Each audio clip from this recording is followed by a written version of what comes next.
Hi friends, మన Vijayawada bank actions channel ఈ రోజే మరొక మంచి ప్రాపర్టీ మీ ముందుకు తీసుకొచ్చేసింది.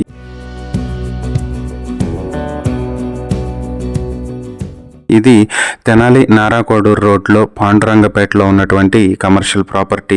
ఇది దాల్ మిల్లు. ఇది బ్యాంక్ ఆప్షన్ కి వచ్చింది. 43 ప్లస్ 176 ప్లస్ 172 ప్లస్ 20 ప్లస్ 318 మొత్తం కలిపి 735 స్క్వేర్ యార్డ్స్ తో నార్త్ ఫేసింగ్ లో ఉంటుంది. ఇది తెనాలి గుంటూరు మెయిన్ రోడ్ కి దగ్గరలో ఉంటుంది.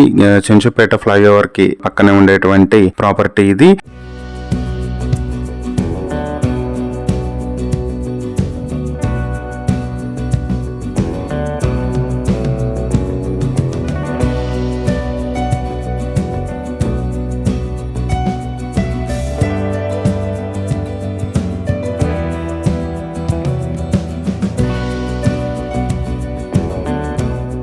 ఈ ప్రాపర్టీ మీ సొంతం చేసుకోవాలనుకుంటే బ్యాంక్ ఆప్షన్ స్టార్టింగ్ ప్రైస్ వచ్చి 1,18,00,000తో మొదలవుతుంది. ఈ ప్రాపర్టీకి సంబంధించి మరిన్ని డీటెయిల్స్ కావాలంటే స్క్రీన్ మీద ఉన్న మా ఫోన్ నెంబర్లకు కాల్ చేయండి. ఇలాంటి మరిన్ని వీడియోల కోసం మా ఛానల్ ను సబ్స్క్రైబ్ చేసుకోండి. అలాగే మా ఇన్స్టాగ్రామ్, ఫేస్బుక్ పేజెస్ ను ఫాలో చేయండి. Thank you for watching.